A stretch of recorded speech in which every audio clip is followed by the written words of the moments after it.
Este é um mini documentário sobre África, produzido por alunos da UFJF para a matéria História da África, trazendo pessoas, conhecimentos e fatos históricos com o objetivo de mostrar uma África realmente humana. O que você sabe sobre a história da África? Nesse documentário tocaremos nos temas práticas socioculturais contemporâneas, religião no contexto colonial e ocupação colonial. As ideias e imagens que povoam os cenários mentais de brasileiros e as demais nacionalidades sobre a África e os africanos resultam de um intenso processo de apropriação e invenção do diversificado e heterogêneo conjunto de formas e sentidos utilizados para observar as sociedades daquele continente. Representações formadas por ingredientes herdados de uma longa e multifacetada tradição e por outros fabricados a partir das experiências históricas e diálogos estabelecidos entre esses espaços atlânticos nos 2 últimos séculos. O certo é que boa parte dessas imagens associa os africanos a uma série de leituras depreciativas, apesar de existirem também os esforços em sentido contrário. Na Conferência de Berlim, 1884 a 1885, a corrida para a África já havia começado. Inglaterra, França e o rei Leopoldo da Bélgica, principalmente, já dominavam espaços e realizavam tratados de comércio e soberania com os povos africanos. O encontro pretendia, entre outros objetivos, freá-la e regular os interesses para impedir o desentendimento entre as nações europeias. Os resultados da conferência ainda falaram de livre comércio, mesmo em caso de guerra, e da regulação das disputas. Não se pretendia uma divisão imediata, que pelas regras acordadas poderia ser onerosa e finalmente definiu-se pela ocupação do interior para a demarcação do território. As justificativas europeias da corrida para a África foram levar a civilização, a religião cristã, a liberdade de comércio, por termo a escravidão e permitir a pacificação no continente. A divisão não levou em consideração os laços políticos que já existiam dentro da África antes da invasão. Existe um imaginário que os europeus foram chegando, dominando, varrendo o continente, mas sabemos que certos elementos foram cruciais para a colonização. Como você descreveria a maneira como ocorreu o processo de colonização europeia no continente africano? Como as variações dos processos, as motivações, o início e seus contextos? O processo de ocupação, né, em Moçambique é um processo longo, né? É um processo em que começa, né, no momento em que portugueses, né, que foi a potência colonizadora de Moçambique, ocupa de fato Moçambique, dá-se mais ou menos nos finais do século XIX, né? Mas assim, os portugueses, eles já estavam em Moçambique há bastante tempo, mais ou menos lá para o século XVI, né? Nessa altura, né, eles estavam em Moçambique, né, mas assim, com intenções comerciais, não era necessariamente colonização, e muitas das vezes eles se encontravam localizados na parte costeira, assim, né, na parte litorânea de Moçambique, que era mesmo, né, para poder fazer comércio, né, e eram lugares muito estratégicos, né, para poder fazer escoamento desses produtos e por aí vai. A partir desse momento, eles já começavam, né, de alguma forma, a criar certas alianças, né, ter alguma influência em relação àqueles chefes, né, em relação àqueles povos locais, tendo algum tipo de direito em relação à extração, por exemplo, de alguns minérios, como o ouro, mas eram coisas muito assim, meio que localizadas, né? Não era colonização como tal, porque esses estados conservavam a sua autonomia política, né? O momento em que os portugueses, de fato, partem para um plano de ocupação mesmo do país só foi no século XIX, né? E isso muito influenciado, por exemplo, influenciado necessariamente mesmo, com a decisão da Conferência de Berlim, que foi mais ou menos no sentido de que aquelas potências que estavam em algumas regiões da África deviam proceder, né, à ocupação efetiva, né, sob o risco de perder dessas futuras colônias, né? Então foi aí que Portugal mete a mão na massa mesmo no sentido de tentar ocupar a região. Então, naquela altura, né, que Portugal pretendia fazer a ocupação da região, eles não tinham capitais, né, tanto, quer dizer, não tinham recursos tanto financeiros, né, como recursos humanos mesmo para ocupar a região, em Moçambique nesse caso. Então, o processo de ocupação de Moçambique ele foi feito, né, de diferentes formas. Por exemplo, na região norte, ele entregou a região, né, ele negociou com companhias chamadas companhias concessionárias, que eram companhias assim, quer dizer, concessionárias que eram constituídas, né, com um capital meio que misto, né? E, por exemplo, tinham capitais ingleses, franceses, alemães e por aí vai.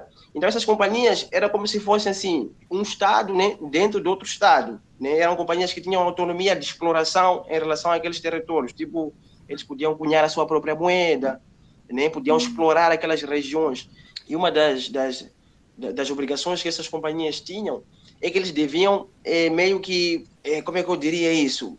Eles chamam de pacificar a zona, que em termos práticos é ocupar mesmo militarmente, né? Então é mais ou menos nesse sentido. Então essas companhias tinham que ocupar aquela região, porque aquela região tinha dono, tinham povos que eram, sei lá, reinos, né? Estados, inclusive, que precisavam ser ocupados. Então esse processo de ocupação não foi assim, tipo, chegou, ocupou. Não, foi lento, foi paulatino. Eles foram ocupando, até chegar a uma altura que eles ocuparam quase tudo, né? Agora, em relação à parte sul de Moçambique, quem fez a ocupação mesmo foram necessariamente os portugueses. Fizeram uma ocupação militar. Eles colocaram a mão na massa. Quer dizer, o processo de ocupação começou mais ou menos militar, nesse caso, começou mais ou menos lá para 1890, né? E foi, né, galopando até mais ou menos 1895. Eles já tinham ocupado toda a região. E foi a partir desse momento que eles ocupam, assim, a região sul, foi a partir desse momento que eles começaram a montar, ou seja, implantaram a administração colonial mesmo. Mesmo que algumas regiões lá na parte norte do país não estivessem necessariamente ocupadas, né? A máquina administrativa colonial já havia sido montada na região sul, né? Foi mais ou menos nesse contexto, né, que eles ocuparam a região. E também, quer dizer, eles ocupam a parte sul, né, porque a parte sul também tinha uma certa importância, né, em termos regionais mesmo, porque é uma parte que, por exemplo, é muito geoestrategicamente falando, é importante, porque, por exemplo, nessa altura já tinham pessoas que já iam, né, para a África do Sul, e isso gerava muita, quer dizer, era uma forma, quer dizer, ao controle, quer dizer, essa ida à África do Sul era uma fonte de rendimento para aquelas pessoas que controlavam esse fluxo. Nesse caso, eram os chefes locais, né? Então, ao ocupar a região sul, esse fluxo passou a ser controlado, por exemplo, pelos portugueses. Então, eles criaram, por exemplo, uma máquina administrativa muito mais bem organizada, né? Que fazia muito dinheiro com esse fluxo, né?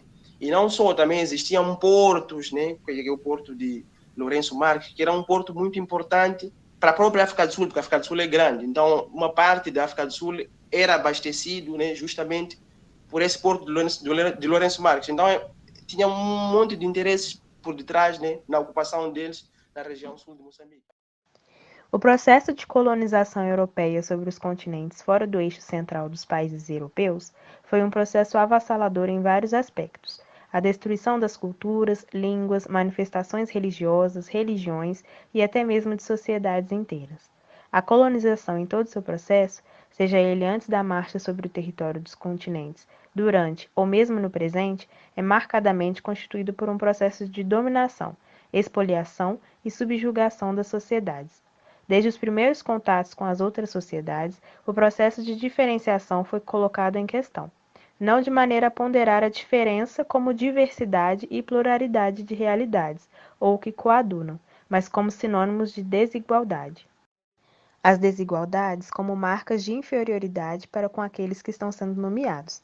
A pretensão da modernidade europeia criou locos de debate sobre os caminhos que deverão tomar as religiões africanas, suas manifestações, as práticas de bruxaria e feitiçaria. De certo, sabe-se e compreende-se que o cristianismo também fez parte do processo de controle religioso e ideológico, e nessa pretensa de dominação e expoliação, as religiões foram relegadas ao caminho do extermínio e do desaparecimento, igualmente como as práticas de bruxaria e feitiçaria, assim intituladas pelos colonizadores. Com as medidas violentas de extermínio das práticas religiosas, culturais e de magia nas sociedades africanas, as práticas de feitiçaria aparentemente iriam desaparecer no seio de algumas estruturas sociais. Na passagem do milênio, podemos observar um uso crescente da feitiçaria em África como recurso de ascensão financeira e, por consequência, uma súbita mudança no status social. A globalização e todo o aparato moderno científico, tanto das técnicas quanto das formas de organização do trabalho e da sociedade, foram fundamentais para que se criasse uma forma ambivalente de feitiçaria, com novos símbolos e significados, com novas pretensões. Após a contextualização histórica, é necessário entender a conjuntura atual. Nesse sentido, existem doutrinas hoje que buscam trazer outra visão sobre o colonialismo, com uma perspectiva decolonial, rompendo com as estruturas coloniais apresentadas anteriormente. Um exemplo de tal ruptura enquanto prática contemporânea seria o panafricanismo, o qual se caracteriza por uma doutrina que propõe a união de todos os povos da África como forma de potencializar a voz do continente no contexto internacional, e também é responsável em parte pelo surgimento da Organização da Unidade Africana, que hoje é a União Africana, que tem como objetivo a unidade e a solidariedade africana, defendendo, portanto, a eliminação do colonialismo.